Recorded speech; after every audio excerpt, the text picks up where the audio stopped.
Yo, welcome back to episode 57 of On the Spot Sports. And today's episode, we got a good one for you. We got Jamie Phillips coming onto the pod he's a current goalie coach for Michigan Tech University.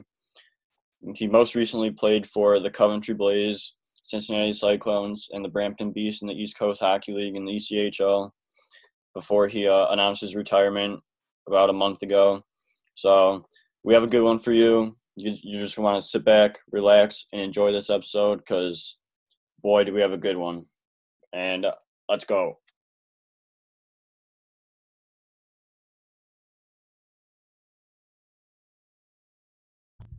Yo, welcome back to another episode of On the Spot Sports. I'm Jack, and I'm alongside Tyler, my co-host.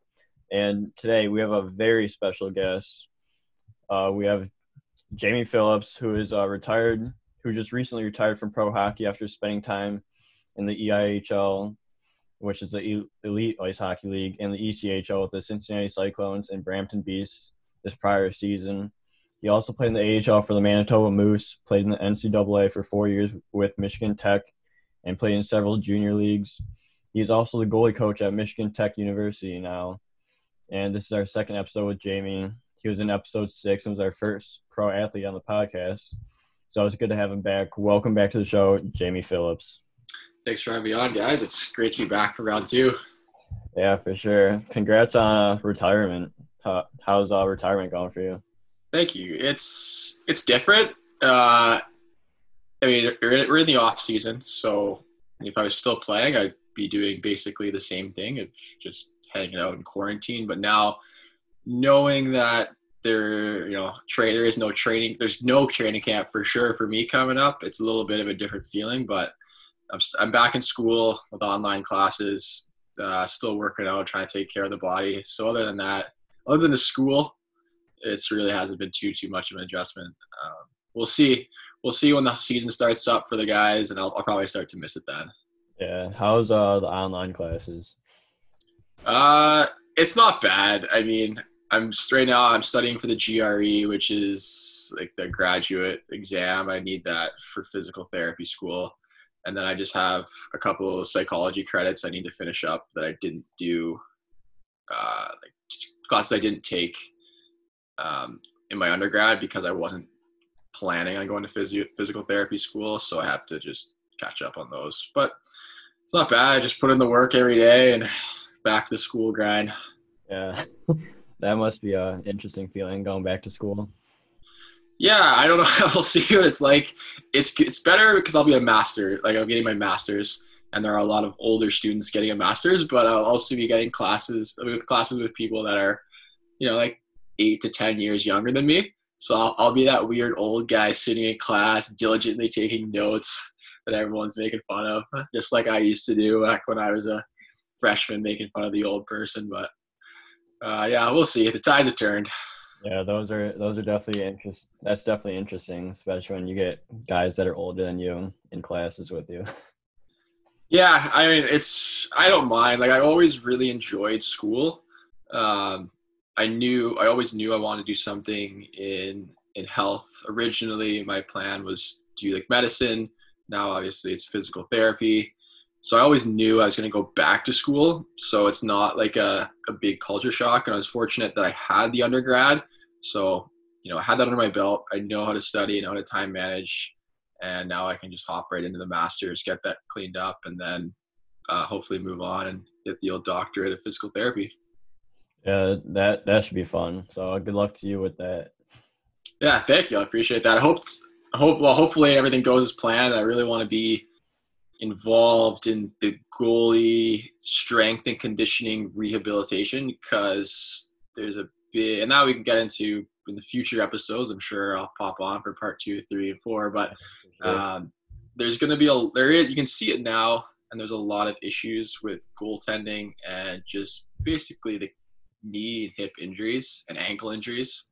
And so that's something that, having the experience of playing professional hockey, and so as I go on and I get, I graduate and get all my things I need to graduate with, I'll be able to address that at a more professional level and hopefully be able to influence goaltending in the future to that degree in terms of keeping goalies healthy, especially keeping the young athletes healthy, because I see it time and time again through the goalie school that I work at. There are kids 12, 13, 14 that doctors are saying, hey, you need hip surgery. And that's, double hip surgery at 14 is a serious, serious thing. So if anything I can do to kind of prevent that, I'm going to put in the work to be able to do that. Yeah, and those are all vital hips, ankles. You all need that for goaltending.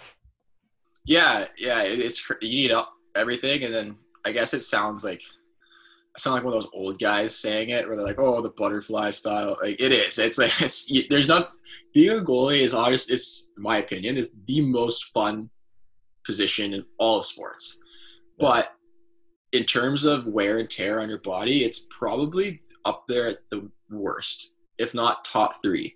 So there has to be some sort of balance between taking care of your body and just basically mediating the amount of negative effects that you're going to have. And like you had DK on, and strength and mobility and end range strength, like that all comes into it. But at the end of, like, if you even, doesn't matter how much mobility and how strong you are, like you're constantly slamming your knees into your pads, into the ice again and again and again. And like T-pushing, shuffling, all that, it wears on you. So that's when you need you need physical therapy to help keep you strong. Any injuries you do get, minor ones, you make sure you address them so that they don't grow. And I'm really excited to to get into that in the future, the next couple of years of school. Yeah, quick question there, Jamie. When did you first realize that you wanted to stop being a goalie and go into that? Because obviously you said there's a lot of wear and tear. So could you relate to having a lot of the same like pain and achiness and stuff? That's a good question. So I knew that I wanted to go, and I actually decided to go the physical therapy route this past season, probably like October, November.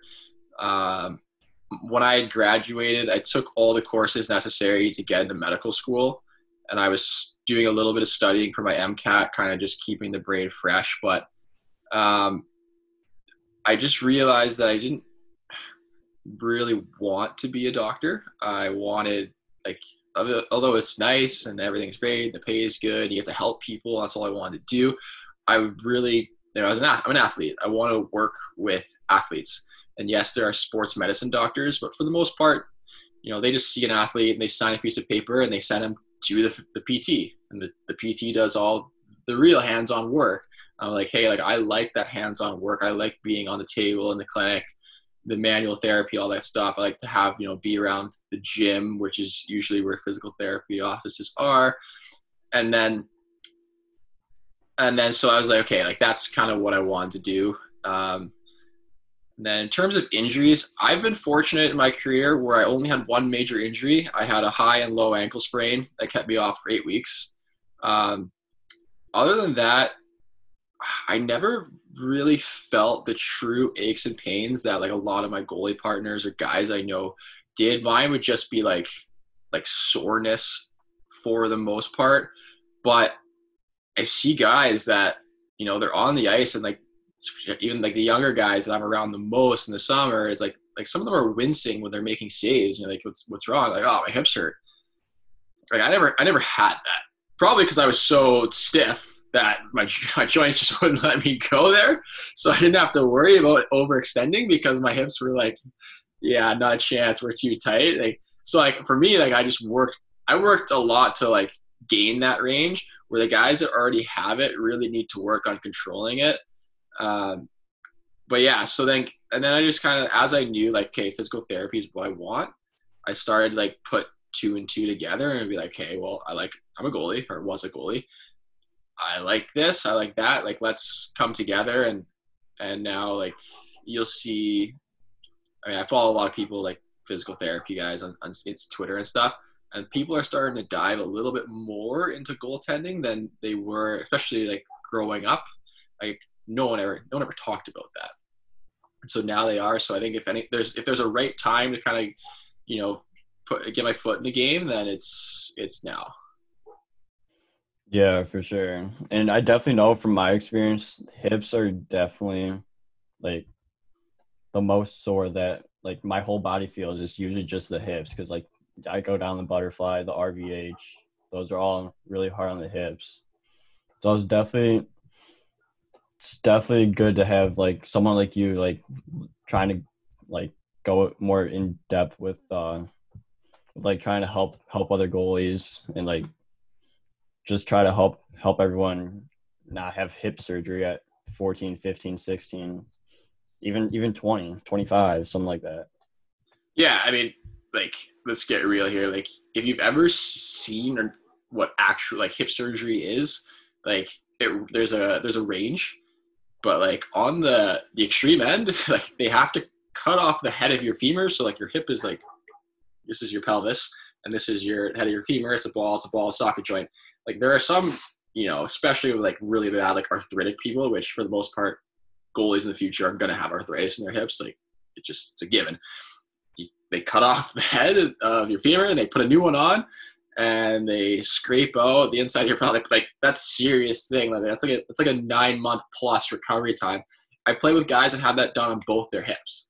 Oh. Like it's like, but those guys like too, and those guys are like, yeah, like you're probably never going to be able to run or bike again. And these guys end up rehabbing their way back into being professional athletes. I'm like, this is like, that blows my mind. And I'm like, I need to be involved in this and without my hips being cut open.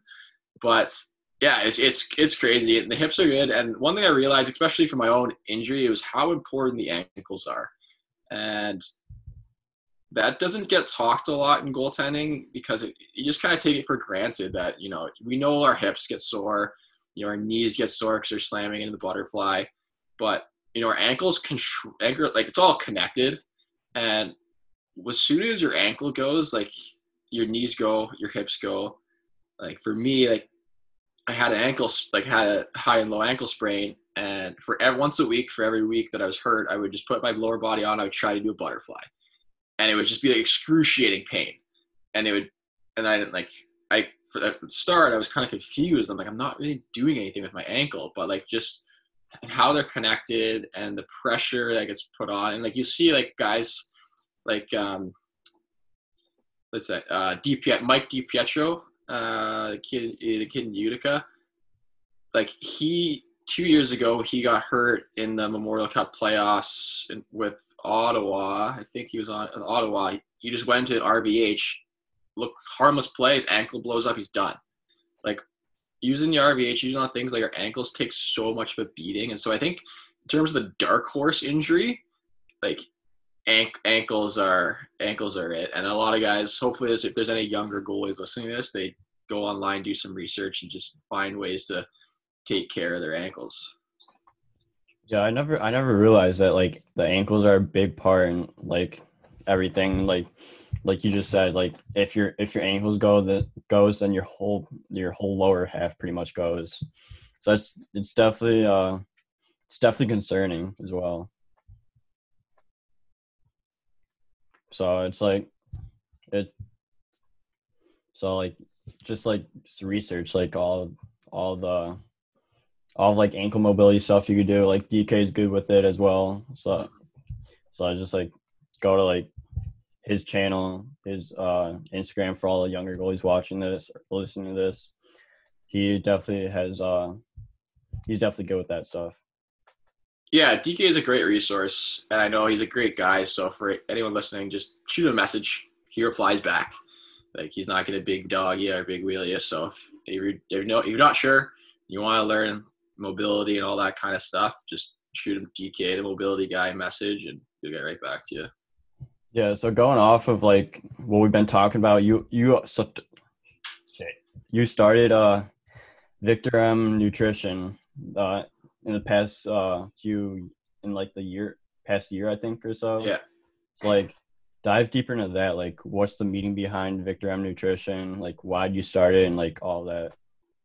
Yeah, that's good. Thanks for leading me into that one. That's good. It's a good shameless promotion. But yeah, so I've been like basically obsessed with food and nutrition my whole life, growing up a little short, chubby kid, and then growing into a 6'4" tall, lanky guy. Like I've had all the body types and a part of it. And then So I've always like, when you're short and chubby, you don't want to be short and chubby. When you're tall and skinny, you're like, you don't want to be tall and skinny. So I've always understood that like food plays a large role in that.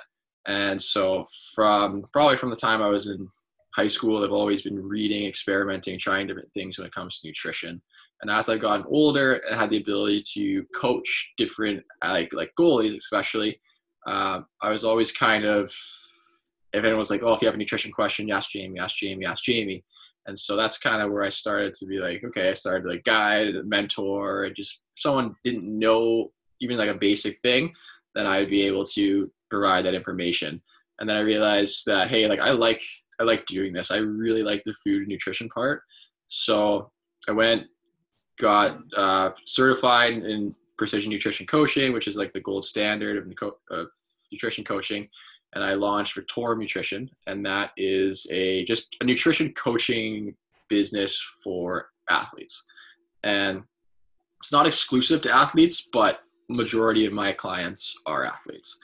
And what I wanted to do is our goal, or my goal, is to improve athletes' performance, like in whatever the sport is, improve their body composition, improve how they feel, and improve their health, because all those things tie into one. So we can chip away at all of them at the same time. Eventually, if they improve body composition, performance goes up. They improve health, performance goes up.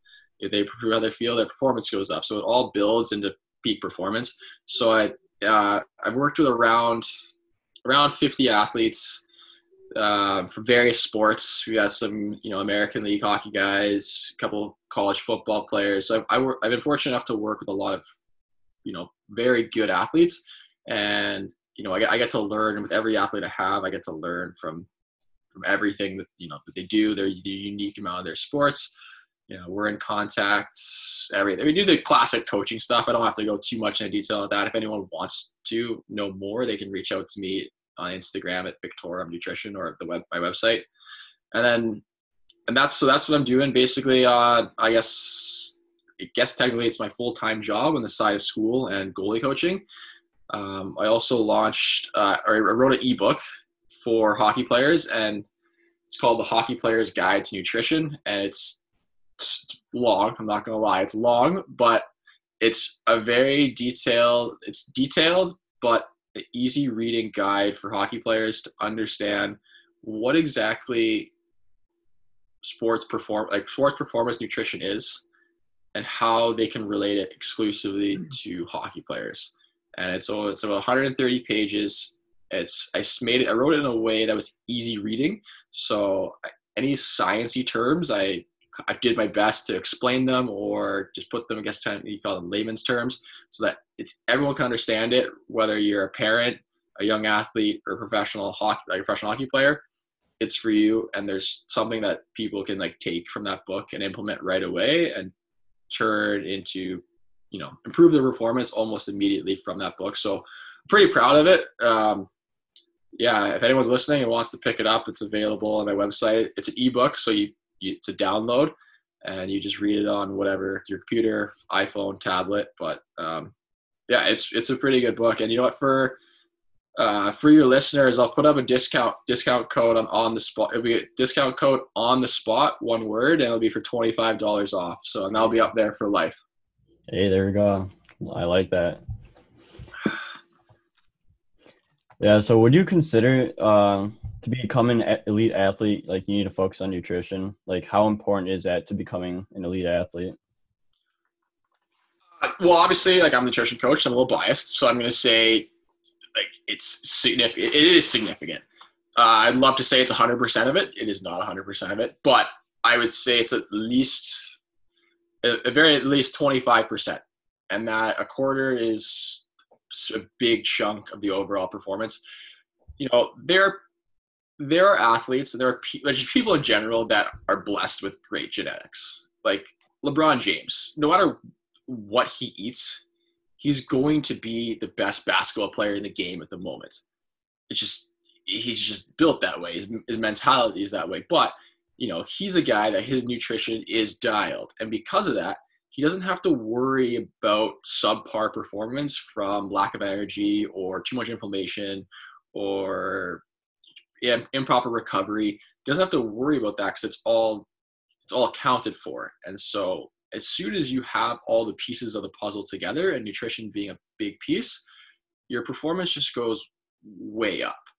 And it's one thing that a lot of younger athletes don't take seriously. And it's hard because when you're a young athlete, you're not in charge of your food. You're usually not in charge of your food till you either go to junior or you go to college, or sometimes you go to pro. And so you rely on your parents, and sometimes parents don't understand. So again, like that's also why I wrote the book, so that it explains it for parents and how, like, what does your kid need? Like, and your kid needs proper protein, carbs, and fat, all these things. But to make a long story short, without proper nutrition, you're not going to have enough energy to perform your best. You're going to have subpar performance recovery, because basically carbs and protein and nutrition and sleep are the two biggest things you can do for recovery. Carbs and protein for the most part. Fat helps, but not to a big extent, other than your nervous system. And then you can control your body composition through the foods you eat. And like I said, like if you are an athlete and you're carrying too much fat, like your performance is going to go down, because your fat just uses energy that your body can't afford to expend on fat and should expend on your muscles. So like you can control a ton with your nutrition. I really hope that people start to take it more seriously, and especially with Instagram growing at what it is, like people are starting to be a little more aware that like nutrition is good, and you see this and this athlete eats this many calories a day, or eats like this, eats like that. People are aware of it, but it's very confusing. It's sometimes confusing for me because there's a ton of information. So my job is to be able to read and analyze the information and present it in a way that my athletes can implement it. Yeah, for sure. And I know from experience that I used to lack a lot of like good nutrition, like back in like high school and like beyond. And then when I got to college, I finally started to take my nutrition seriously, and it has improved like a ton of like my athletic performances. It really does work. Yeah, there's that old saying that we are what we eat, and it is true. We are, like, our body uses the energy from the food, and it creates energy that we use to move and to function, to think, and all our autonomous systems that we have. And then we also use the energy and the molecules from that food to help produce new cells. So we are what we eat. And if you're eating, Doritos and Captain Crunch every meal, like you're not gonna be healthy. Like your body is gonna do what it can with what it's given. Whereas if you're eating, like salmon and salads and sweet potatoes and like greens, like all like good stuff, like wholesome foods, your body's going to use that and it's going to nourish itself properly. And like that's the biggest thing that I get with a lot of my guys is ones that it's their first time in a nutrition plan. They just go like, wow, like I feel fantastic. Like, yeah, because your body's finally happy. You're putting it's like you're putting in premium gasoline into your Ferrari when before you were just putting in 87 octane. Like now you're feeling good because you're giving your body what it needed. And so that's usually the biggest like eye opener, is just how good do the athletes feel when they start. And then that helps keep them motivated as they go on, and then they start to see, they start to see their abs for the first time, or they start to like crush it in the gym for the first time. And then that, compounds and they feel really good. And then they, the season starts and they have success. And then I'm fired up because I love, nothing fires me up more than seeing my athletes just like dominate, because it feels like I'm dominating because I get to live through them. So I do get excited by that. Yeah. So what should like the average person intake, especially if they're an athlete? So there's no one size fits all. I wish there was. It would make everyone's life a lot easier, but everyone's caloric needs. A calorie is the amount of energy that calorie is a unit of measurement from your food. So I'm just trying to think about, you have an apple. Your apple gives you X amount of calories. That's just the amount of energy you get from that food. So for athletes, I guess I'll speak about in season, because off season becomes a little tricky when we deal with, it's more easy to talk about that on an individual basis. But in season, you need to make sure that your calorics, you're eating in a caloric maintenance. So you're eating about the same amount of calories that you're burning off, or just a little bit more, because you want to make sure that you're providing your body with enough energy to perform and enough energy to recover. Because if you're not, so if your caloric needs are here, I guess if your caloric, it's tough if someone's listening on Spotify. If you're, I guess I'll use the car analogy again. So you have a full tank of gas and you're supposed to go drive the Indy 500. So every week you do practice laps, but you're filling up your tank to only 75%. Now, 75, if you multiply a full tank by 0.75, by 0.75, by 0.75 every day, that full tank is slowly getting lower and lower. Then comes to race day, and you only have a half a tank left, and you're supposed to drive that whole race with half a tank. You can't. You don't have the energy for it, and that's because your nutrition wasn't on point all week, and you slowly started to kind of eat away at your energy stores, and now you go onto the ice or the field or the court, you don't feel good, you feel tired, you feel sluggish. After the game, your recovery is bad. It's just like, if you're not getting enough calories, you're not filling that tank back up to 100% after every time you work out, every time you skate, every game, every practice, over the course of the season, you're not going to feel as good. Yeah, that's super important. So going back to the caloric intake, what's the best way to track how many calories you take in, and how do you read all that kind of stuff on food labels and all that? Yeah, so it is tricky. I'm not going to sugarcoat. It is tricky to start, but as soon as someone gets the hang of it, they're usually off to the races. But in terms of determining your caloric needs, there's no perfect formula. Everything is approximate.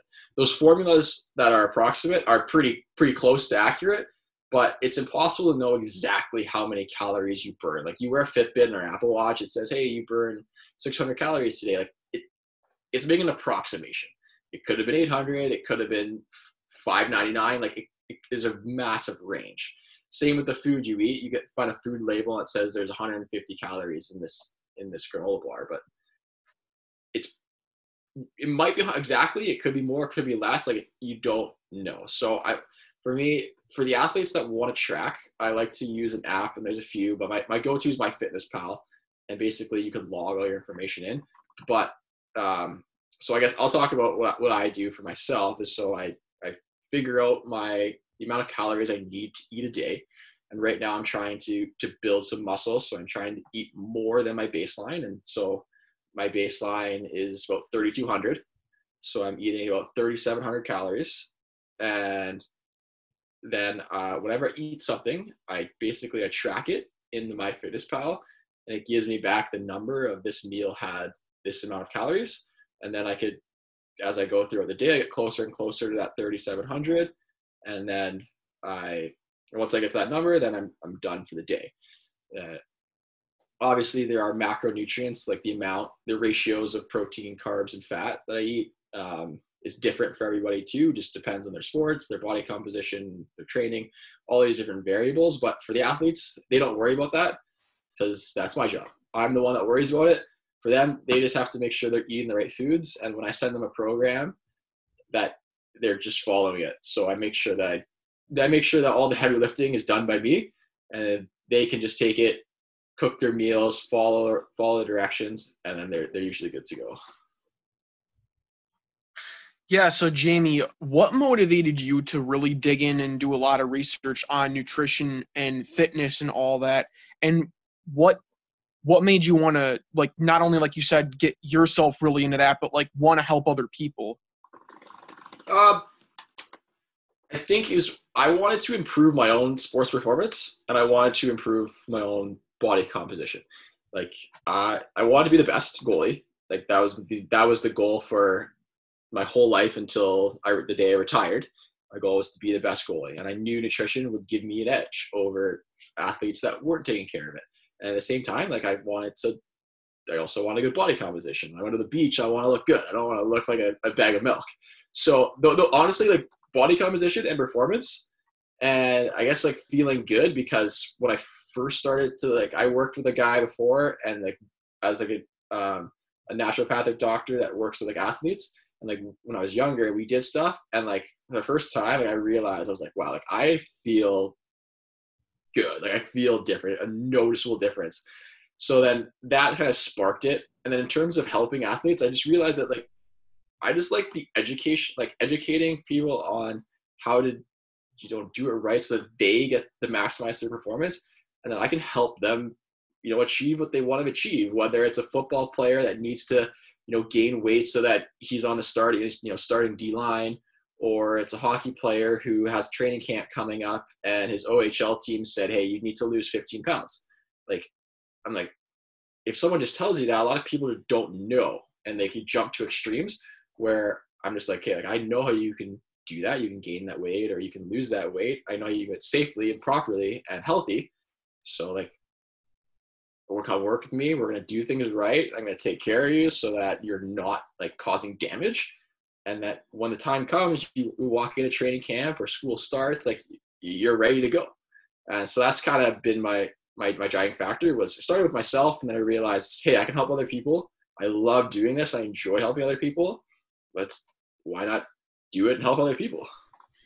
Yeah, I really like how you're helping other athletes and other people, because a lot of people don't think nutrition's like that big of a part of being an athlete, but it certainly is. And just like you said, it really like helped your performance as well.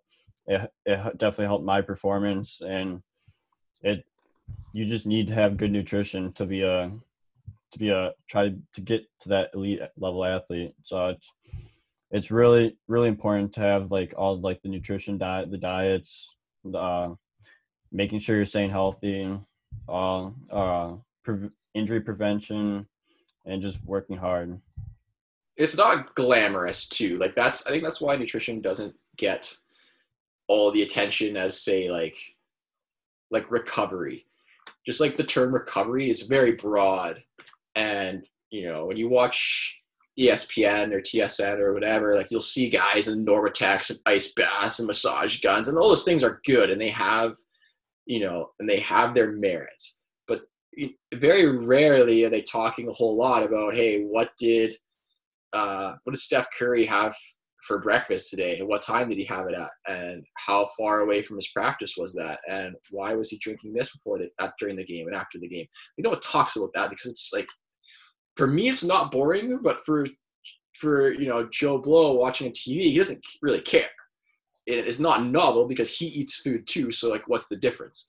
But the difference is those guys are purposefully eating. They're eating with a purpose to perform, and so for me, it's like I love that. Like I dive into it, but the average person might not. But if you're paying attention to it and you watch a lot of sports talk shows and things like that, every now and then they briefly mention the nutrition part of it, but it usually gets like brushed under the rug. But if you ask any professional athlete at any level, or anyone involved in a professional sport at any level, ask them how important nutrition is, and they'll say it's everything.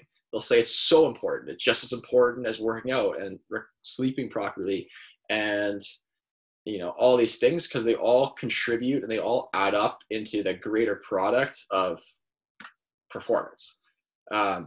Just saying, like, it's for me, it's I could talk all day about it, but like, I mean, Tom Brady's the best example. Like that guy's the greatest quarterback of all time. He's also super weird in the things he eats, but it makes him feel good.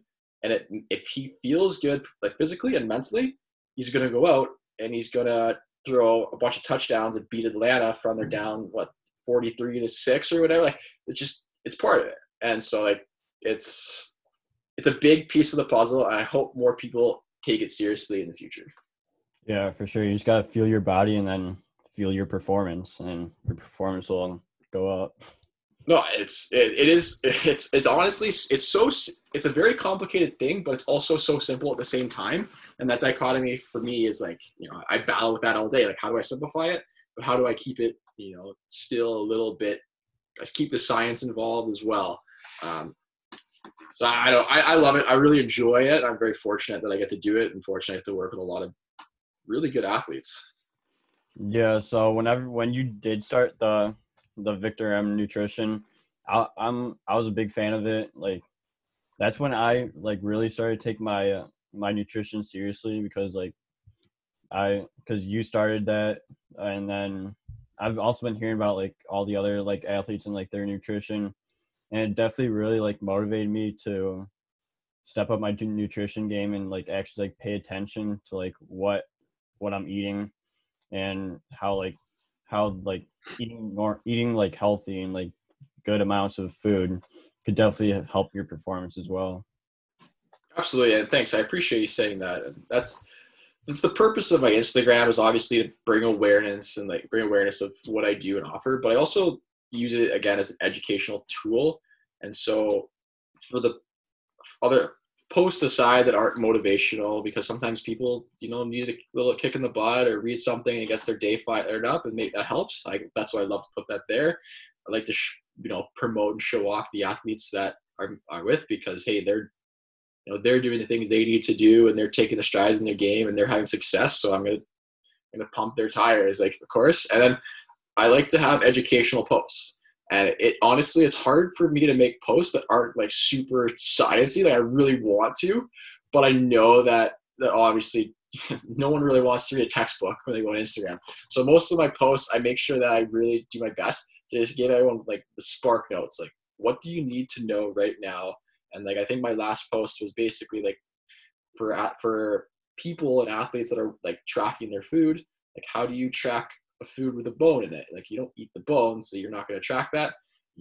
It's super easy. You just take the difference between like a meat with a bone in it, then you eat the meat, and you weigh the bone. Whatever the difference is the amount you ate. But like things like that, I got a few messages from people like, hey, like, we never thought of that. Like, that's a really, thanks for putting it out there. I'm like, I like that. Like, you're welcome. Like, I want to educate, because performance aside, obviously I'm a performance nutrition guy, but performance aside, like, our nutrition is a very, very, very important part of our overall health. So for people out there that like, I just want people to be healthy. Like, it sucks when I see people that are sick because of, things they ate. Because they have bad nutrition, and that accounts to like obesity and metabolic syndrome and all these things.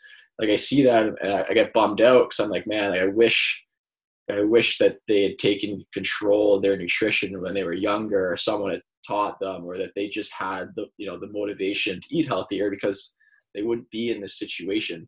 And so I really get like fired up and passionate over it, because like, I love it. I've seen the benefits of it. I want other people to hop on board and just take it seriously. And because you'll see right away that it makes a big difference. Yeah, and like the social media presence as well, like definitely boosts like everything. Like, like you just post something about food related, like caloric intake, like you posted recently, and like just throw a cool graphic on, people read it, and that's pretty much all you need to do at this time of age. Yeah. Social media marketing is a whole other bag of tricks, and I have definitely not mastered it. I'm very far away from mastering it, but at the same time, like, I don't want to dilute my page with crap. And some of the nutrition Instagrams out there, in my opinion, are just garbage. Like, it's just stupid. I know that because a lot of people don't understand it, it's easy for those pages to like basically take advantage of the naivete of some people. And I don't want to do that. Like, it's not, I get fired up over it, because I see some of these posts. I'm like, oh my God, this is so dumb. Like so dumb.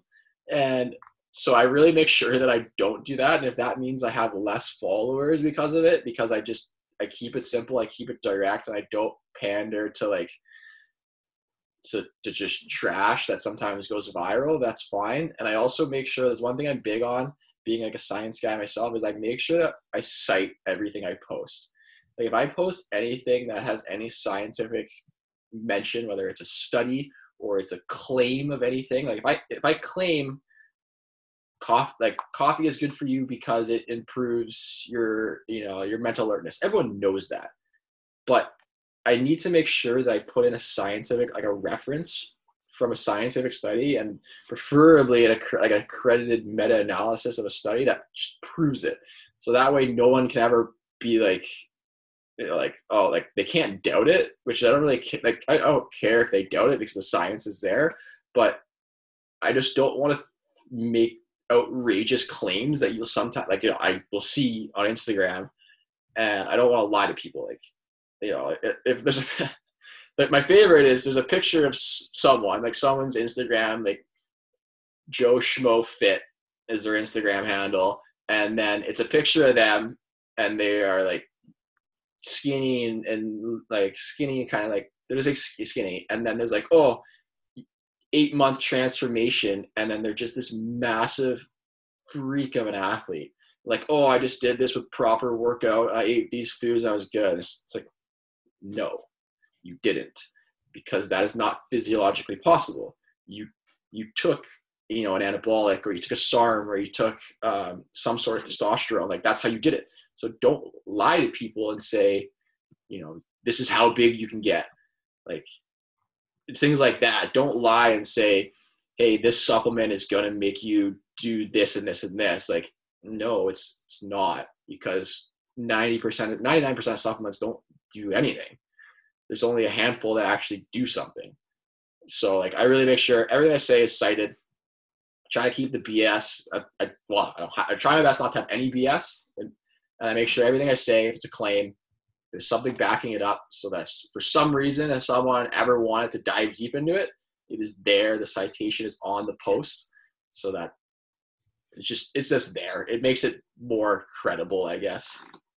Yeah, for sure. And it's just like the no BS stuff. Like you're straightforward. You'll like say, you won't lie. You'll just be like straight up, like the claims. Like you'll make a claim and like cite it, and that's all you need pretty much. Because you're not BSing anything. So I was like, your sources are credible, and it shows. Yeah, thanks. And I'm a very straightforward person in just my normal life, because I don't like when people BS me. So I'm just not gonna BS you back. I gotta tell you how it is. So with everything I do, I make sure it's straight to the point. Like, what is it? What is it? Does it work? Is it work? Is it beneficial? Are there side effects? Are there no side effects? Whatever. And it's the same with my athletes. I have an athlete who he told me what his goals were in terms of his body composition. I just said, like, it's not realistic. It's not realistic. We need to create goals that are realistic, because for one, the guy he wanted to be was 6'4". He's 5'10". Like, you're not, like, I can't make you grow. Like, there's nothing I can do about that. Like, you get what you get with genes. But then, like, look, like, that guy is 6'4", 240 pounds, and 7% body fat. Like, you are 5'8", and you're 25% body fat. Look, we can work with what you have to turn you into the best athlete we can. But I'm not going to just tell you, yeah, we can do this, just so that I can take, like, I can take your money. Like, it doesn't do anything for me, because it leaves them dissatisfied. I'm lying, and I really, that's like the worst thing I can do is lie to a client or lie to anybody. So I just tell it how it is. Like, if someone's like, hey, I've been working out for the past 15 years and I really want to add, like 50 pounds of muscle, can I do it? Like, naturally, like, no, like, you probably can't. Like, I'm not like, oh, I saw so-and-so do it on Instagram. Yeah, but so-and-so didn't tell you that they were taking drugs. So you got people, like, I don't BS. I cut right to the point. I tell you how it is. But for the most part, I usually don't have that issue. I keep to myself on Instagram.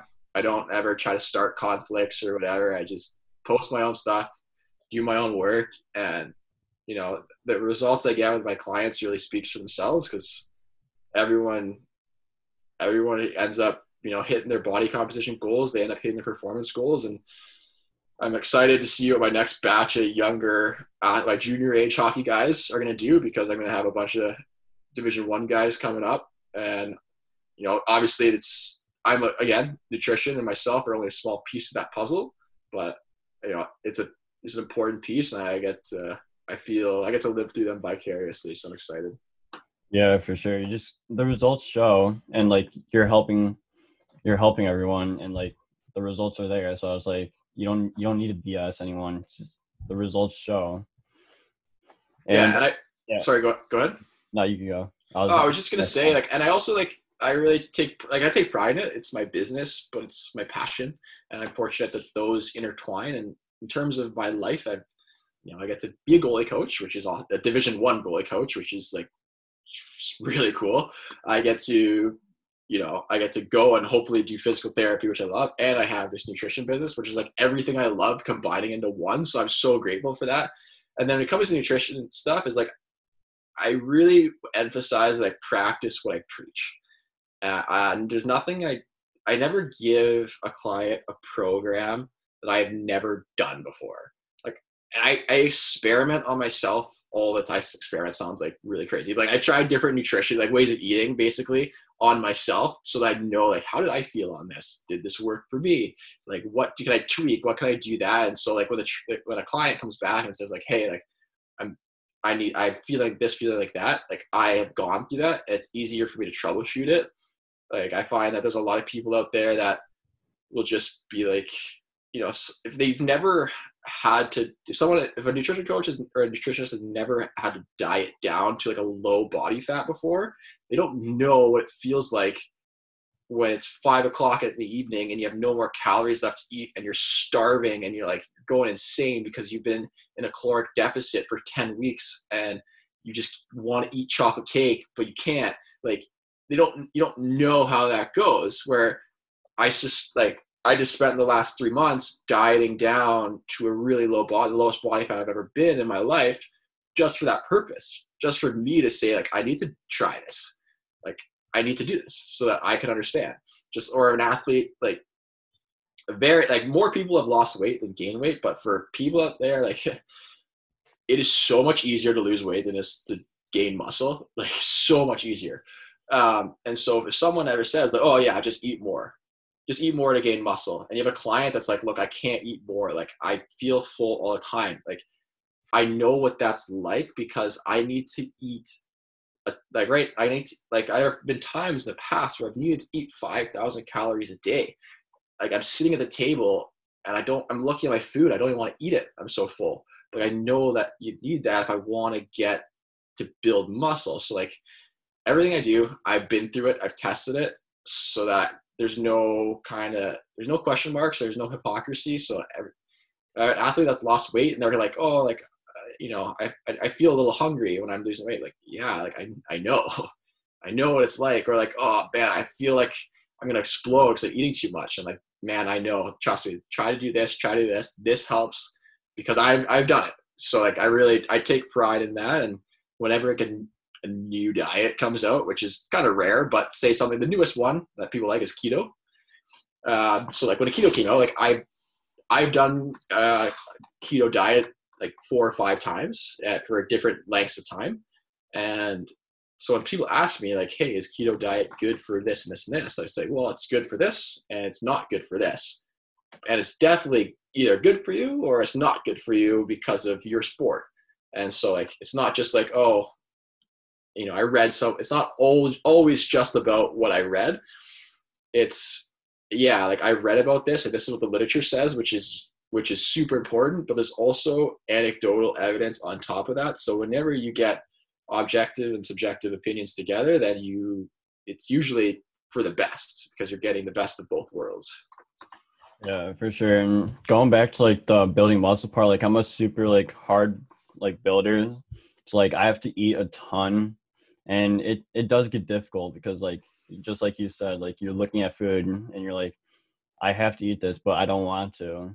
And it's just you just have to if you want to build the muscle there. Yeah, and I'm like that. Like I'm that way too, and so it's a lot. It's when you're tall and like you're skinny, like it's just a ton of work, and you have to eat. You have to eat like this is how I explain it to my athletes that are trying to gain weight. It's like, look, the reason you don't have a lot of muscle right now is probably because you're genetically not predisposed to carrying a lot of muscle. So you need to force your body to be able to carry more than it's used to. And to do that, you have to do something different than what you were doing before, which means you have to lift heavier. So you get those anabolic adaptations and the muscle breakdown and buildup, and you need to eat more food. And then how much is enough food? Well, eat whatever amount like you recommended.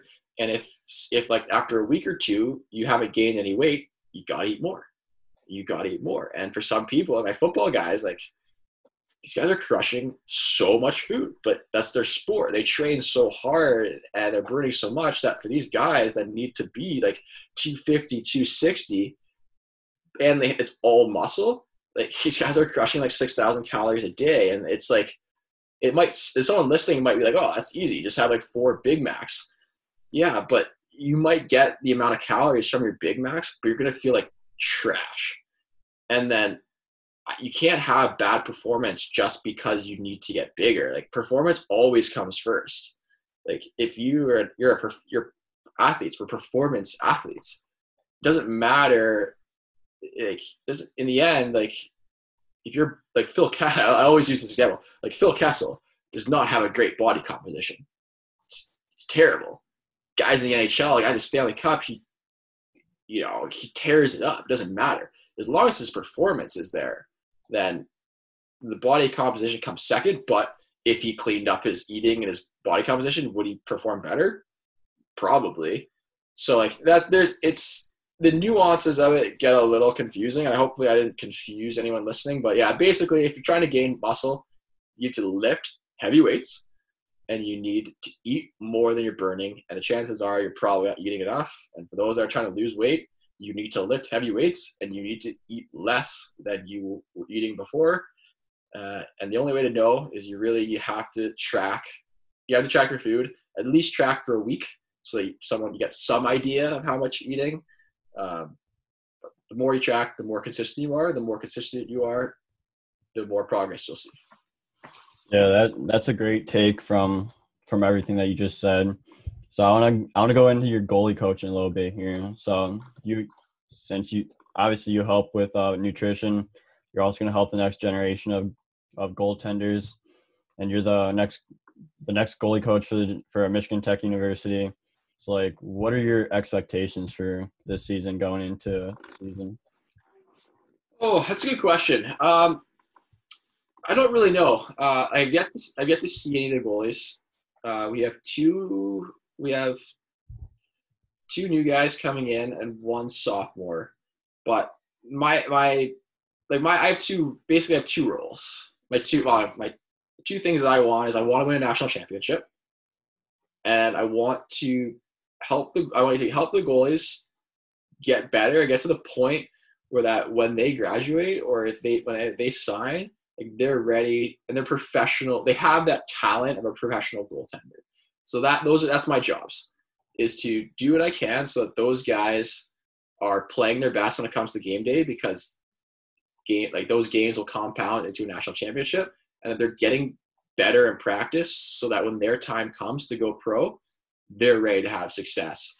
Now those are like the tips of the pyramids, and to that there are many, many, many foundational layers, and it would take 9 episodes to go through the whole thing. And for the most part, I don't know what they are off the top of my head. I read and react to the situations. Like I don't know what's going to happen.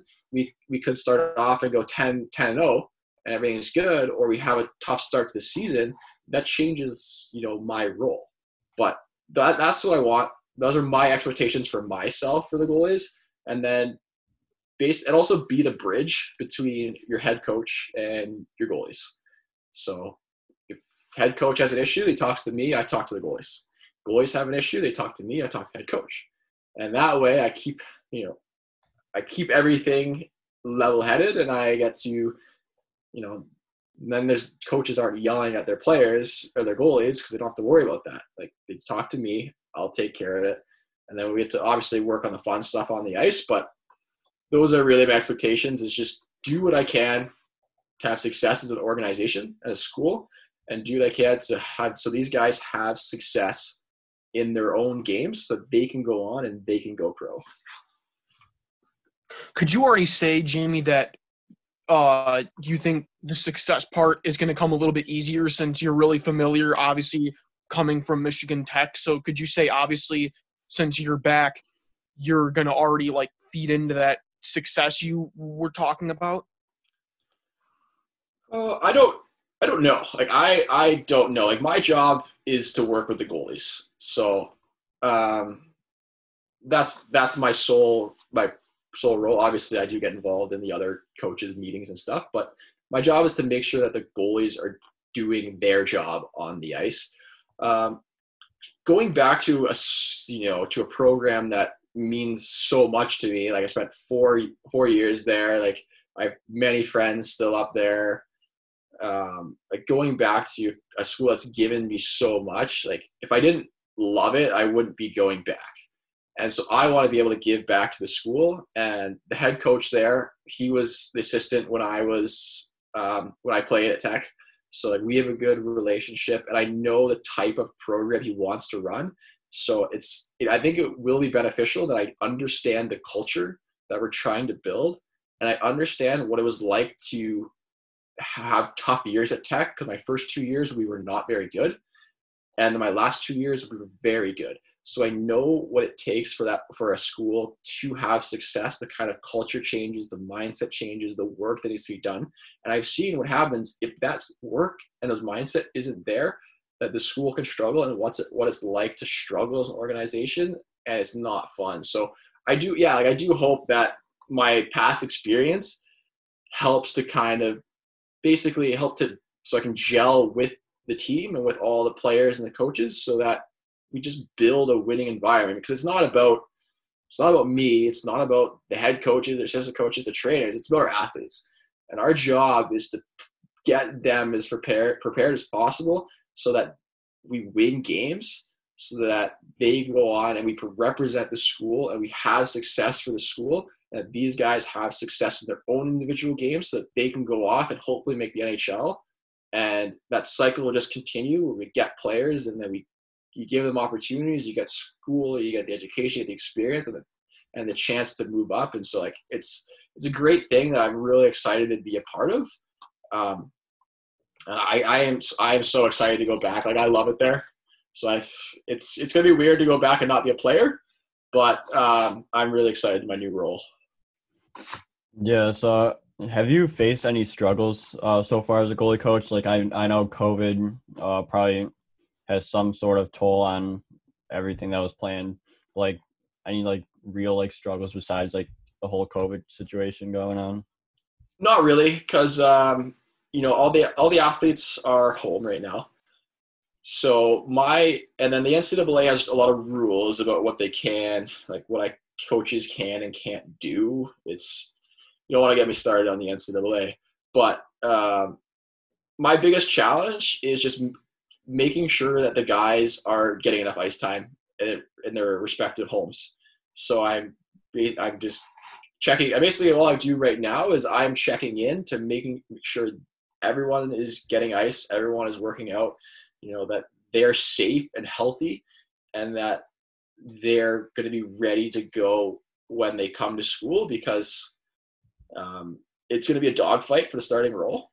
We don't have a designated starter right now, so which is probably, as a coach, you want it's good and bad, because sometimes when you have a starter, like, okay, like so and so is going to start, but when you don't have a starter, like the competition and the effort and the crazy saves that guys are going to make in practice to get that role, like that fires me up. Like I loved that as a goalie. Like when I was competing, I just want to be better than my goalie partners. Like I needed that job.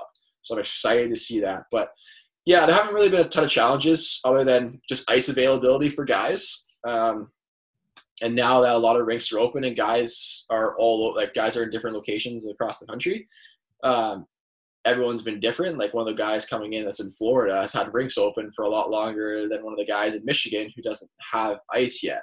So it's just been able to find ways that they can stay on top of their game and just make sure that they're ready to go when they get to school, because like who knows what's going to happen with the season. Like I guess that's also an issue. Like no one knows. I don't know what's going to happen. Like I don't even know what's happening tomorrow, let alone the future of the hockey season. So as long as these guys are prepared for they're prepared for the unknown, that's all I can do, because I can't go and fly out to Florida and watch guys skates, because there are rules against that. Yeah. So as a goalie coach, you also trained and is a goalie coach for Bougin goaltending as well. So have you took a lot of like the experience from like Bougin goaltending in your new role at MTU? Yeah, like absolutely. And I'm not gonna beat around the bush. Like Derek Bougin has been my goalie coach since I was 12, and if it wasn't for him, I would have never been able to develop the skills to go pro.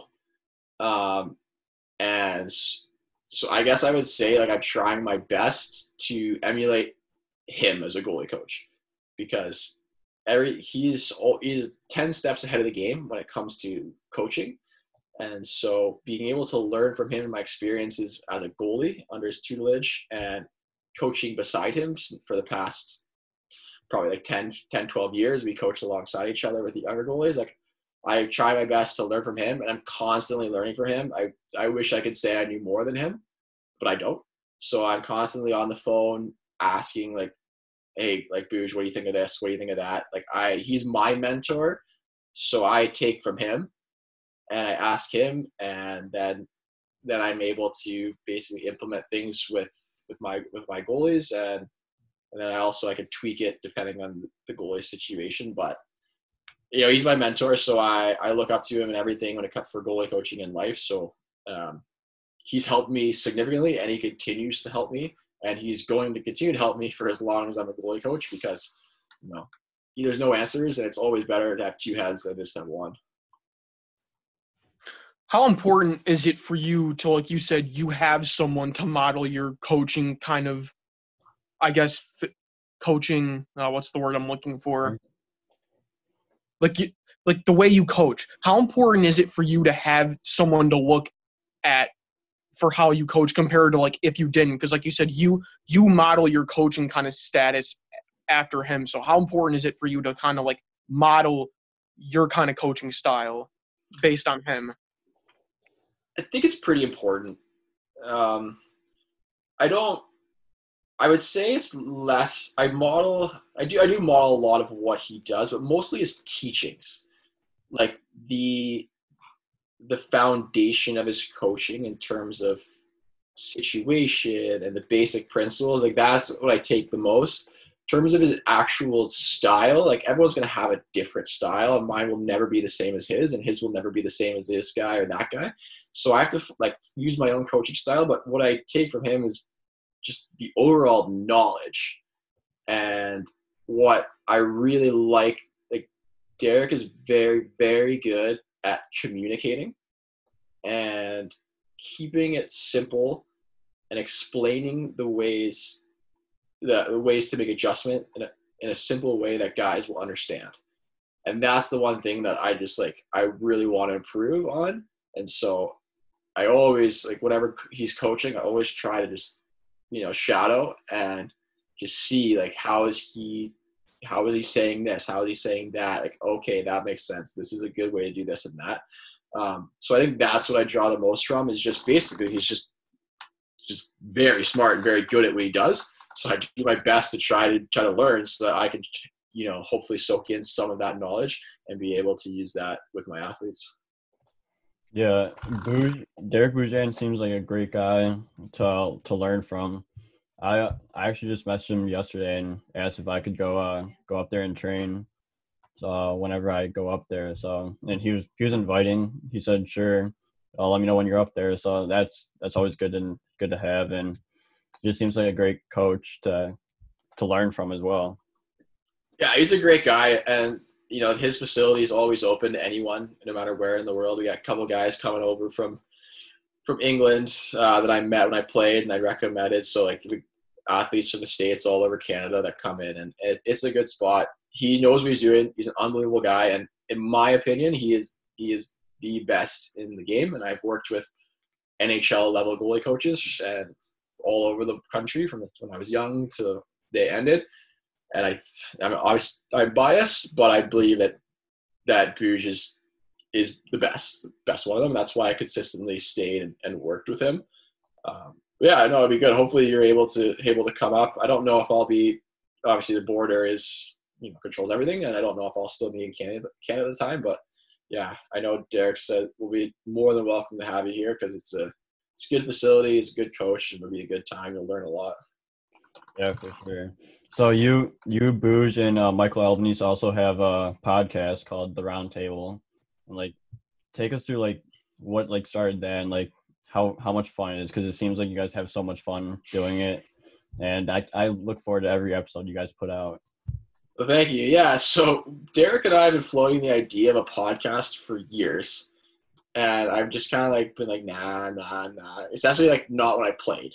So it's hard to have a podcast when you play because like you have to critique and sometimes, and that opens up a whole can of worms. It kind of sucks. So when I knew that I was retiring, we basically just got really bored in quarantine. And we had all this time in our hands because the rinks were closed. Everything was closed. I wasn't playing anymore. Like, hey, let's start a podcast. We'll basically just wing it to start, and we'll see how it goes. And we're goalie focused, the podcast. We have had one non-goalie on there, but for the most part, we're goalie focused. And we're doing our best in terms of to inform all goalies, but young and old, of just kind of everything that pops into our mind that we think has any significance. And then we also bring in some guests, as many guests as we can, so that we can, interview them, have some laughs, have some fun. Like I guess like we wanted to be like kind of like the goalie spit and chicklets, but with a little bit more like flair on technique and stuff. And so like we always start with a banter before every interview, and it's always kind of like whatever was on our mind in terms of the goalie world. And it's tough when there's no hockey, but there's always something we can talk about. And for the most part, we have to delete 90% of it because it's just us getting angry and yelling at each other. But it's good, and I believe that there's a lot of value in it, and just we get some great guys on, like Josh Robinson, who is former tackle law and my goalie coach in Florida, and he was an NCAA goalie coach now, and he explains like what are the nuances of USA hockey. And for three Canadians, like we never played minor hockey, junior hockey in the States, so we don't know how to navigate those waters. So we want to bring people on that can explain that to us and explain that to our guests, just like we had agents on. We had an agent on and explain like what does your agent do? What can you expect from your agent? What kind of agent should you look for? Like things that are important, that basically we want to answer the questions that we have, because if we have them and we're three guys that have played and have gone far and have our jobs or to coach, if we have these questions, then young goalies definitely have these questions. So I love doing the pod. We have an episode. We're filming an episode on Thursday, but it's great. It's just we just laugh and make fun of each other. We give Albo probably the hardest time, poor guy, but it's good. And for anyone listening as a goalie, like I recommend checking it out. It's funny. Hopefully you'll laugh at it, but there is a ton of value, and we do make sure that we're getting the knowledge across, and we're cutting through the BS of it all. And because in hockey, we know that there is a lot of BS, and in goaltending, there is a ton of BS. So we're trying our best to just get right to the point, like no holds bar, like what do you need to know, and from everything from gear to technique, and it's good. Oh yeah, and the gear is fun too. We get reps on to talk about gear. I'm laughing now just because we'll get guys on of brands that we don't necessarily wear, so that we can always, we can get our questions off and basically put them on their toes. Be like, how come your gear does this, your gear does that? And, we get to answer these questions because most kids don't get to ask a rep, like, hey, why are my pads breaking down so fast? And that rep has to give you an honest answer to it. Like, you're spending this much money on gear, you need to be able to answer these questions. So I like the pod. Obviously, again, like I said numerous times throughout this episode, I'm biased, but I think there's a lot of value in it for goalies of all ages. And hopefully some of your listeners can check it out. It's called The Round Table by Bougin Goaltending. It's on YouTube, Spotify, Apple Pods, and Podbean. Yeah, that's great. I always go back and rewatch the episodes. I recently rewatched the Trav episode. That was another good one. And just like for this podcast, we just want to give value to our viewers, and get the behind the scenes, and because as athletes, you sometimes get the glamorous part of it. It's not all glamour. It's not all fame, all glamour. It's a lot of hard work, and we just really like to get that side of athletes. No, that's good. That's why that's why I like coming on the pod. You like to just talk about all things from athletes' personal and their performance points of views. But no, I agree, and we try to do the same thing.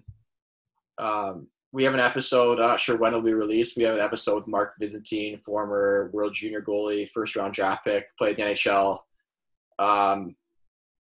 With a resume like that, you think that, hey, we're just going to talk about hockey, but our talks really turn about life outside the game.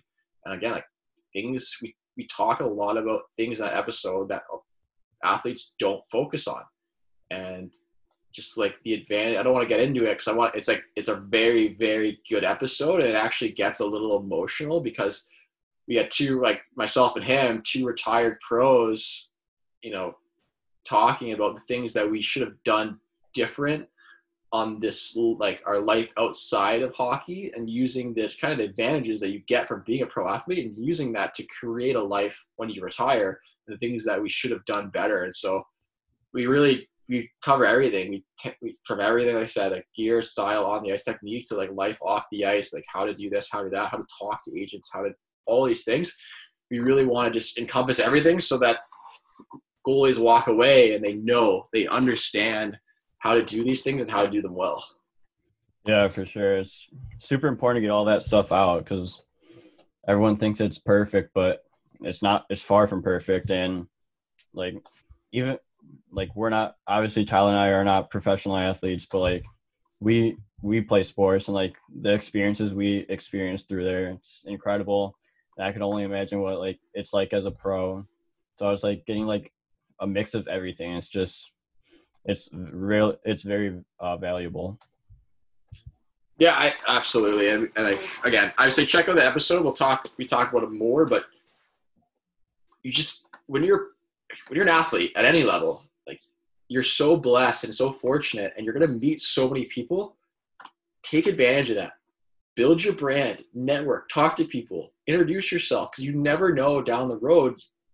What someone might need from you, or you might need from something, or you might cross paths with someone who's so-and-so and ends up with a sweet job, or you end up going on a sweet vacation with somebody, and all these things. You just never know. You meet all these, you travel the world. Take advantage of the stuff that you have now when you're an athlete. And I hope that people listen and they can take that message. It kind of doesn't get lost in the weeds, because we're very fortunate in what we do. So yeah, and for this last part, I want to focus on this past season. So your last pro season, I guess you could say, for a little bit here.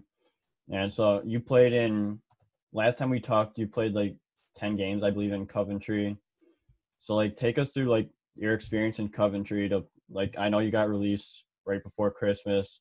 So, like, take us through, like, everything up until that point and, like, what it was like playing in Coventry. I loved living in England. It was an incredible place to live. Just the lifestyle there was awesome. It was such a refresh from, the North American way of living that I loved it. And, in terms of the hockey, we weren't doing super well. I wasn't playing I don't think I was playing my best. I wasn't playing my worst. I was kind of having an average season, and we had gone through a few tough games, and we actually kind of righted the ship a little bit. We went on a 3-game win streak, and then I got released after that win streak, which kind of caught me off guard. The reasons they gave were kind of, I don't really want to dive too much into it, but I was surprised and I was disappointed because I was really enjoying it. I was having a lot of fun, and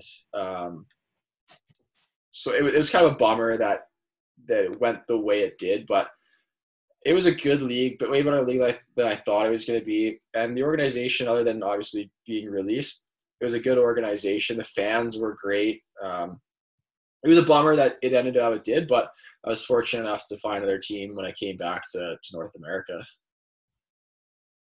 How did you regroup after that surprise release? Because like you said, you guys were riding with a 3-game win streak there.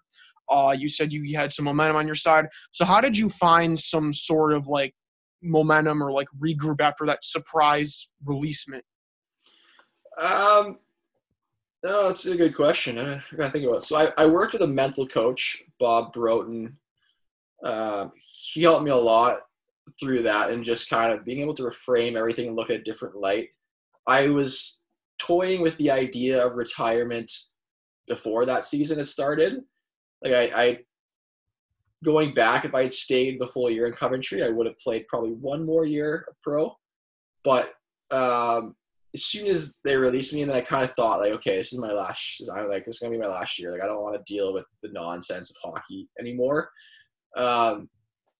So I basically talked with my parents, talked to Bob, talked with my girlfriend, all the things we want. We just talked about like what were the expectations, and I was like, okay, if I'm gonna retire, like I want to finish out on a high note. So flew home. Went to Grand Rapids with my girlfriend for a couple of weeks, and I wanted to go back to Europe. My mindset was to go back to Europe and like, hey, like let's go play somewhere in Europe, have an experience, have some fun, go to a different country, have a time. I really didn't have any offers until one day I had 4. And so I went from none to a bunch, and I had to decide which one I wanted. And so I was actually going to sign with another team back in England. And I got an offer, and I was going to drive home the next day, and I was having trouble sleeping. And it was like 1 a.m. I couldn't fall asleep. I was restless. I was like, I don't know what's going on. Like, is this worth it? I got to go fly back to England. I got to grind through this. Woke up. I got a text from a number I didn't know. It said, hey, it's Jason Thomas, Cincinnati Cyclones. Linus Ullmark just got hurt. We're going to need a goalie for the next month or 2. I was like, all right, yeah, I'm in. Like, sure, let's go play in the coast. I'm familiar with the coast. I know that the coast is like, Cincinnati is a great team. They're top of the league. Like, let's go hop on. And as soon as I got that, like my mindset was like, it went back to kind of a lot of self-doubt. I wouldn't say self-doubt because I shouldn't say that because Bob and I had worked a lot in terms of not doubting myself, and I didn't doubt myself at all, but it was more of just like, it went from being like pessimistic about the situation to being optimistic about it. And it went from like, man, it's been like 3 weeks. I don't have any offers. Like, what is going on? Like, this is brutal. To all of a sudden having too many offers. And like, okay, like which one do I take? Then I finally made that decision. I'm like, okay, like I have a plan. Like, I'm going to go to Cincinnati, hopefully finish out the year here. Like, this was going to be my last. I didn't tell anyone other than like, I didn't tell anyone other than like a couple of people close to me that this is going to be my last year. But I was like, okay, this is my last year. Like, let's just go play and have some fun and win some games. Like, there's nothing to lose, so let's go play. And I think that working with people, working with the right people like Bob and like talking to my parents and like Boosh, like they helped keep me level-headed. But also, like, I'm not going to discredit the fact that I knew that my career was coming to an end, because I just didn't really want to do it anymore. So I knew, like, hey, if we're not going to play anymore, like, let's go off on a high note. And so that was a big motivator. Like, let's, because I don't know which game is going to be my last game. Let's just play my best every game. Yeah. So what was your time like in Cincinnati? I believe you played 7 games with them. So like, what was that like playing for Cincy? It was good. It's an unbelievable city, a very, very good organization. So I got there, basically a support role, supports, oh my gosh, bad teammate, I can't even forget his name, Michael Hauser, support Michael Hauser. And then it was good. I just, the coach knew that I hadn't played for a few weeks, so he gave me a lot of practice, a lot of time to get ready. I also had to adjust the North American game, the ice again. That was a whole other thing that took some time. But and then also, like, I played 1 game, and then Hauser got called up after a warm-up, so they ended up playing a handful of games in a row. Things started to go well. Once I got my feet under me and got some confidence, started to win a bunch of games. I loved it. It was a good team. I got there when the team was kind of struggling a bit. So I was happy to be a part of that situation where we got to kind of start to, to win a few games, and things started to go well. And I just, they were getting guys back. Allmark was getting healthy, and Brampton needed a goalie. So Brampton had called and said, hey, like, we need a guy to start. And so I would have loved to have stayed in Cincinnati, but the future was unclear, and I'm not going to turn down an opportunity to go be the starter somewhere. And Brampton was in a playoff spot. I just wanted to go to playoffs. And so that the trade happened, and I just hopped in my car and basically drove back home, because Brampton's only an hour away from where I live. Yeah. So when you're in Cincinnati, you rep the 0-0. So like, what was it like repping the 00? So yeah, that was for 1 game. I don't even think I played. I think I backed up. Maybe I played. I'm not sure. It was for a chair. Like, in the East Coast, there's always special jersey nights. There's a million of them, and so they had a whole bunch of different numbers. So I think over the course of maybe like the 12, 15 games that I was a part of the team, I think there was like 10 special jersey nights. So like, I had different numbers basically every week. But one of them, for whatever reason, they ordered a 00. And I just came in, and the Berkey, the equipment manager, was like, hey, you're wearing 00 tonight. That's sick. And we found out that no one in the American League had ever worn 00. Sorry, not in the American League. In the East Coast, had ever worn 00. Kevin Weeks had worn it in the American League. I think he wore it in the NHL briefly. But so that was really cool. And it's one of those things, like, no one wears 00. I don't know why, but no one wears it. And so to be the first guy and to like always like want to have the confidence or maybe just the balls to wear 00 was it's pretty cool. Yeah, I remember seeing that. I was like, that's a fun number to be, 0-0. Yeah, I wish I got to do it every game, but it was just it was a one-time thing. I believe it was for like a Hockey Fights Cancer game, but yeah, it was a treat. I was not. If you asked me in the list of things I'd ever get to do and wear 00, I wouldn't have had that on the bingo sheet. Yeah, for sure. When you did get to Cincinnati, I was very happy for you, because I knew you were out for like a couple weeks with no team. So like, when you finally got that call to Cincinnati, I know I messaged you, and I was just super happy for you to actually get playing time again, and it was awesome to see you play in Cincinnati. Yeah, thanks. I appreciate that. I appreciate you reaching out. It happened. But yeah, I just wanted to play. I wanted to finish somewhere. I knew it was going to be last year, and I was basically ready to go anywhere in the world. Like, I wasn't going to go down to the SP or anything like that. But I was trying to get into any league I could in Europe. The problem was it was a little late because the European seasons end pretty early, so it was a little late for Europe. And then the East Coast was there, and like I was fine to have a spot, have an opportunity to play. You know, I was back in North America. It's not as much of a hassle for people to come watch games, and it was just a good shot. I'm very grateful that, you know, they reached out and, you know, gave me an opportunity. Yeah, so then you get released from Cincinnati and signed with Brampton. It's like, I've heard so many good things about Brampton. We've had many of our guests play for Brampton, including Andrew D'Agostini, who was your goalie partner with Brampton, and Zach Fucale. And, like, they had nothing but good things to say about Brampton. So, like, how was playing in Brampton for you? It was good. It was very short, but it was good. So, like, I'd played against Brampton a few times, and I honestly thought it was from the outside looking in. I thought it was kind of like wasn't a great organization. But as soon as I got there, I was like, okay, I was very wrong. They ran it very well, and there are some times in the East Coast League organizations are not run as well as they should be.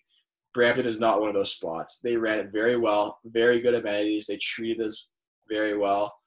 I got to hop in on the road, which was like, it's perfect. I like playing road games, so yeah, I just hopped in, flew to Norfolk, played a couple of games, met the guys, got a couple of wins, went to Reading, my old stomping grounds, and had a big kind of upset win, and that was nice for a couple levels of beating Reading, and then, you know, the upset.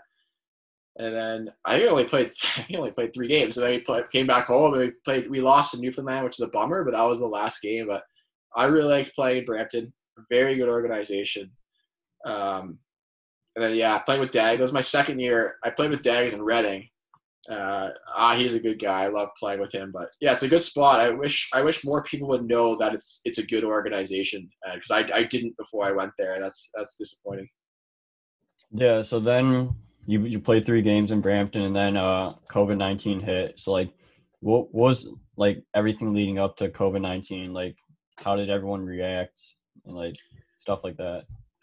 So, yeah, it was a weird time. Like, looking back, I'm excited to read the books and watch the documentaries about the whole thing in the future, because it was just a whole lot of unknowns. Like, we knew the virus was happening, like, when it was happening. Like, I remember in January when I came home, and I was like, there's this virus they're talking about in China, and I'm worried that it's actually a bigger deal than it's going to be.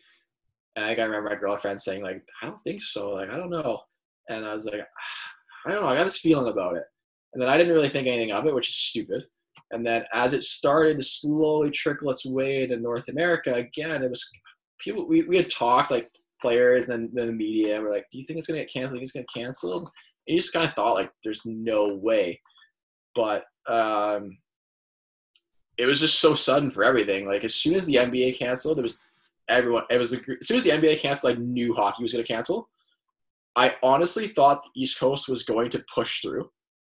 I didn't think that they were going to cancel for financial reasons, but they had tried to come up with some bizarre ideas to try to, like, expedite, like, a 2-week playoff where teams would all go to one location and we'd all just play, like, this 2 weeks to get it over with. And, like, all these ideas. And I thought that was going to happen rather than just fully cancel it. As soon as they canceled it, I knew it was done.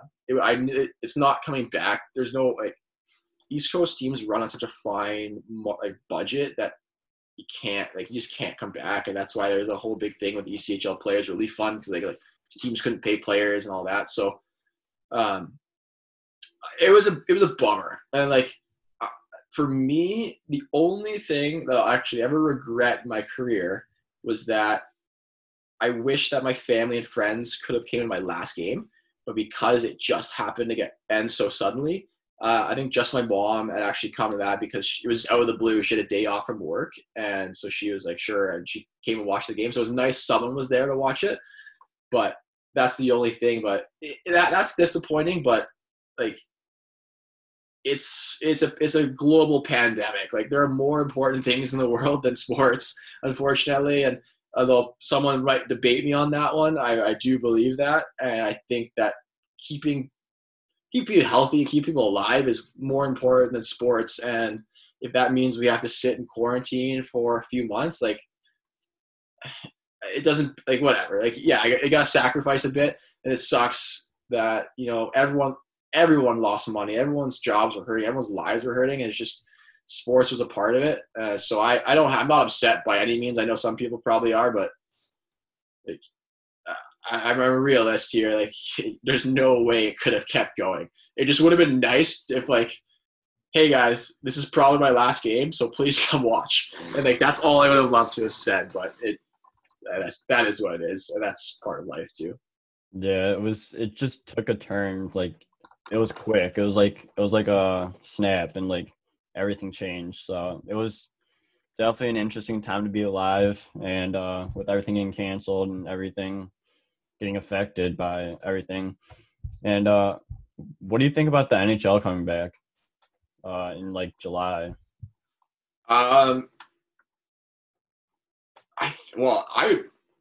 Watching hockey in summer sounds like the best thing in the world.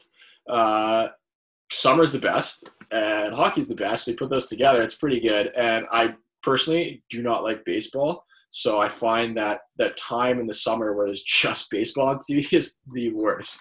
I just don't know how they're going to do it. I just don't know how they're going to do it.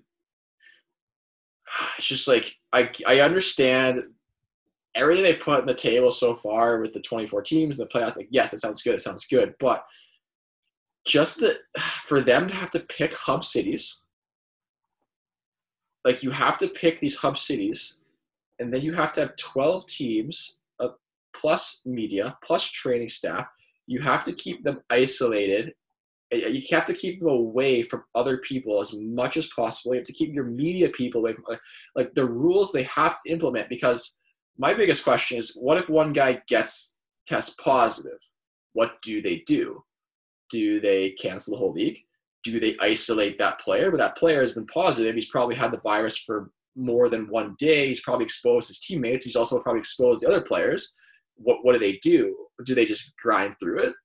Like, I know that's the question I want to know, is what happens if and honestly, if and when someone tests positive, because I just don't know how they can really truly be in that much of a bubble.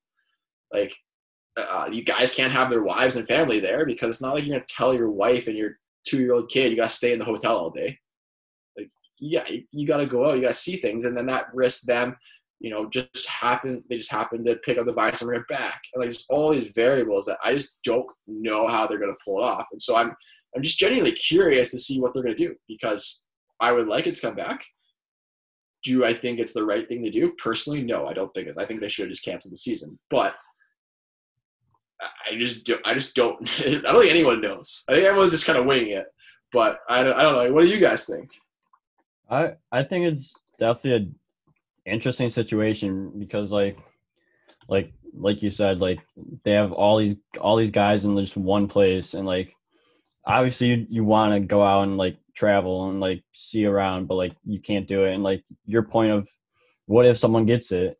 Like, what are they going to do? That's like that's like a key point, I think, that the league should be focusing on. Because like, would you just have them like sit out like for 14 days or whatever and just isolate? Or would they, or like you said, would they just cancel the league? I think they should just cancel the league, even though I personally want to see hockey like you do. But it's just delaying the next season as well. So it's gonna backfire a bunch of different times, I feel like.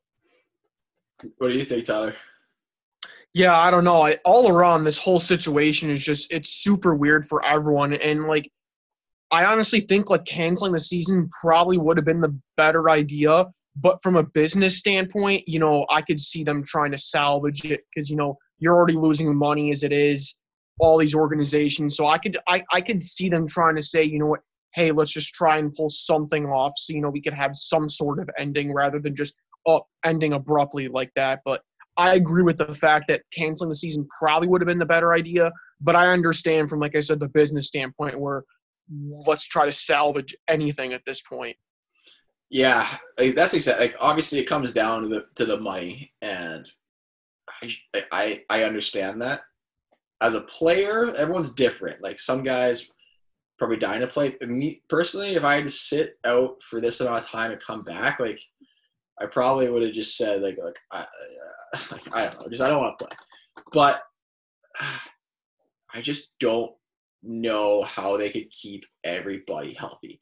Like, they have to basically lease an entire hotel and keep everybody in that hotel and keep everyone. Oh, they have to have like the amount it's going to cost to keep it running. Hopefully, is worth it. But like, you basically have to have police escorts and barricades to keep just like fans from touching door handles or being within the vicinity of these people, because and then the same goes for, you can't have your TV camera guy go up to the bar. Like, he just can't be allowed to do that, because that risks him picking it up and bringing it back to the hotel. So like, it's just, for me, it sounds like a logistical nightmare. But I don't know. Like, hopefully people are, and there's a lot smarter people than I am in the world. Hopefully they're in charge of doing this. But I just think, I know someone's going to test positive, a player. What are they going to do? Are they going to ignore it? Are they going to just keep it going? That person somehow gets a lower body injury and is on the IR for 14 days. Like, I don't know. Like, so I guess we'll see, but it's like, it's just wild. But if soccer teams are doing it in Europe, then hey, like, then if there's a will, there's a way, I guess. But same with South Korea, if they're doing it with baseball. I mean, again, like, those are more spread out sports too. So I have no idea. They should just cancel it and just cancel it. Yeah, like, there's going to be no social distancing in games because it's too contact of a sport. So it's like, if one person already has it, they're just spreading it to everyone else. That's exactly it. So, I mean, basketball is doing it they're going to Disneyland and doing it there. So in basketball, like, guys are sweaty and they're touching each other. Like, again, if one guy gets it, like, they have to. I just don't know. Like, if there's a way, hopefully they find it, but it seems like definitely more of a challenge than it is on the surface, like, or we see on the surface at least. And they have to have thousands of tests. Guys have to get tests like twice a day, like, and that there's so many issues. Like, is that fair to people? There's not enough tests for everyone else in the world. All of a sudden, athletes are getting it twice a day, like, like, and that brings up, that's a whole other thing. So it's, I don't know. Chaotic. I don't know. It's wild. I'll be happy if it's on TV, but if it's not on, I'm not gonna complain and tweet at the NHL and tell them how bad an organization they are. Like, just relax. Like, they're more important thing. They're trying to save lives here. Yeah, for sure. It's definitely an interesting time to be alive, and we'll only see how this goes whenever they start, if they start. Yeah, I don't know. We'll see. Yeah. So before we end this, do you have any like stories that you'd like to share about your career or anything like that? I have a lot of stories. What do you guys want to hear? What do you want to say? I don't know. It's hard to just think of a story off the top of my head. Give me something. Feed me. Give me a layup here. The worst goal you gave up, maybe. Oh, okay. Yeah. Okay. That's easy. No problem. Junior year. One of my years. Senior year in Alabama, Huntsville. I let in a goal from the other end. Their guy shot it from behind the goal line on the other side of the ice. It was his first college goal, so that makes it. I guess that would have it's my senior year, so that's effing great. But anyway, so he shot it from the other end, and the arena, like the arena Alabama plays at, the seats are like super dark. Like, it's hard to see the puck. When it's above like the or the boards, it's hard to see it. So we shot it from the other end. Oh, and I remember it because it came in the air. I had 200 feet of time, 200 feet to find it, and I saw it. I lost it, saw it, and then I was like, okay, like, it kind of came as like a curveball, and I was like, So at first it was going wide to my glove, but then it kind of like swung back towards my blocker, and I was like, okay, like let's just get the icing. Like let's get an icing here. So then I just kind of like I just went down and I just kind of like squeezed my post a bit through my arm, goes through my arm in the net. Oh my god, it was so bad. I was like, I just remember that I was like, no. Like this can't happen. And like, it was such a bad goal. And then, so fortunately, right after that debacle, they had 2 breakaways right back to back. I stopped both of them. So that, like, the fact I stopped both of those was probably the only reason that didn't keep me from breaking down mentally and kept our team kind of hanging together. So that was good. But from then on out, I never, ever, ever in my career gambled between like icing or no icing. Like if it was even within like if it was within a couple feet of being an icing, especially if it's done from the other end, like honestly, I would just play it because I wasn't gonna risk it. Because like I risked it because I wanted to be a hero and like not a hero. I just want to give the team an icing, but it was stupid. And I thought I got away with it. And it turns out, like a month later, the University of Alabama, someone in their media team searched around for the video footage, and they found the overhead view of it because no one expected it to go in. So like you see the camera, the guy shoots it, and the camera's behind, and so it's like shoot shot, it's in, and then the guy jumps onto the net, and he's like, "Oh no way, that just went in," but no one saw it, so I was like, it was good. But the overhead view, and so every single year, the NCAA hockey tweets out a video of this goal. Without fail, they tweet it, and it's like craziest goal in NCAA history. I'm like, every time I get it. But yeah, that was by far the worst goal I ever gave up. That's a no-brainer. That was so bad. That's crazy. He goes through the smallest hole and somehow finds his way in the net. Yeah, it was like all my own fault. I should have just took it in the chest and just didn't. Who cares about the icing? But I don't know. It's a good story now. It's fun. It's a laugh whenever the NCAA reposts it. But God, it's so stupid. And it was his first college goal too. Now that guy forever gets to brag about his friends. Hey, I scored my first college goal from the other end of the ice. Like, what if it was his only goal too?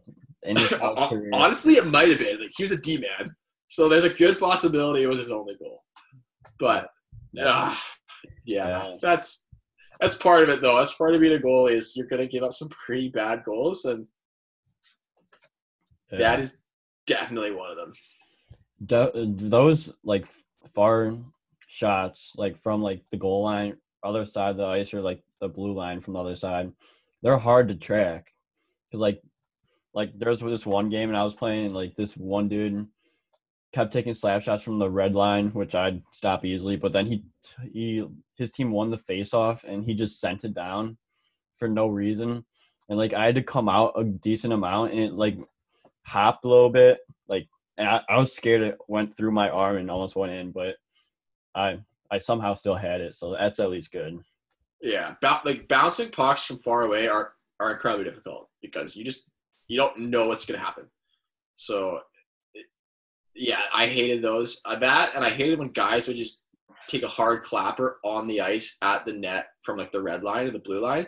Not because I was worried about going in, but I wanted to be able to control it for my D-man, but I didn't want it like to blow it up and basically just pop it back onto F1 stick and then he comes in. So I hated those. Like I used to have like coaches like purposely dumping me on practice. I just needed to like just many reps as those because I was always worried that I was just gonna blow it up, turn it over, goal. I think I've definitely done it at least once or twice because it's just part of the game. But yeah, those are the worst. So we heard about your goalie fight story on the last pod. What's been like your worst travel story?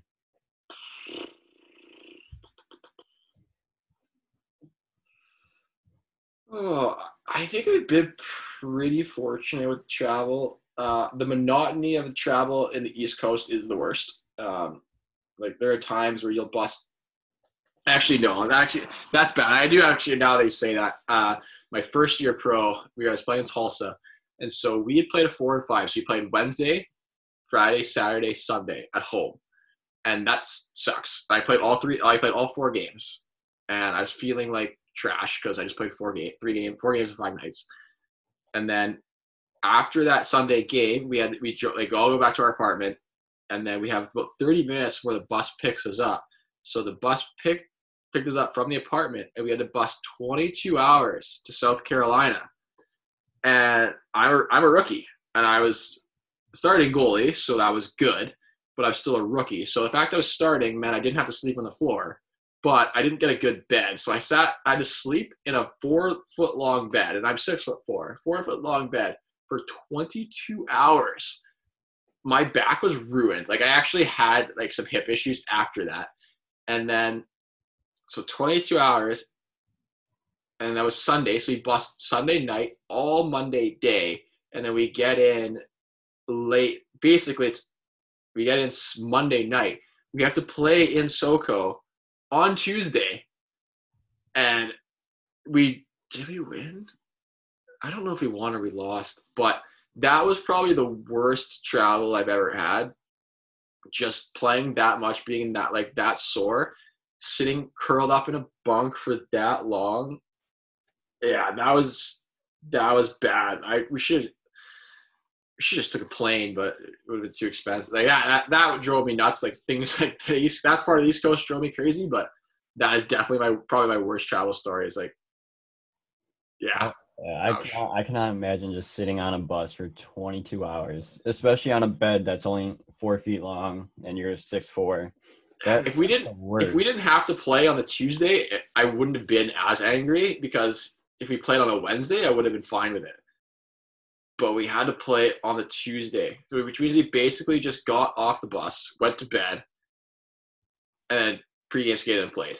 And I know I felt terrible. I just don't remember. I think we might have lost like 2-1 or 3-2, but yeah, that's probably my worst travel story.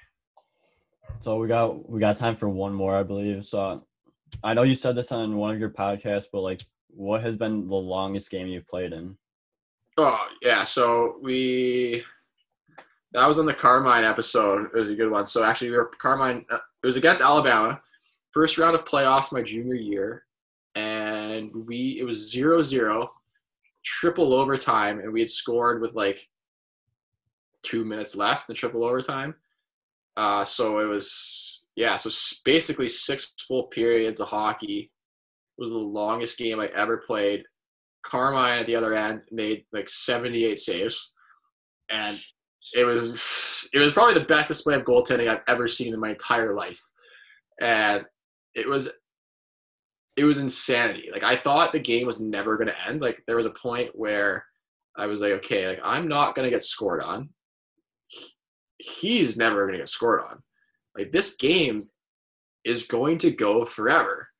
Like I was fully prepared to play until like 5 or 6 in the morning, and I think we were done at like 1. We were done like 1 in the morning, and so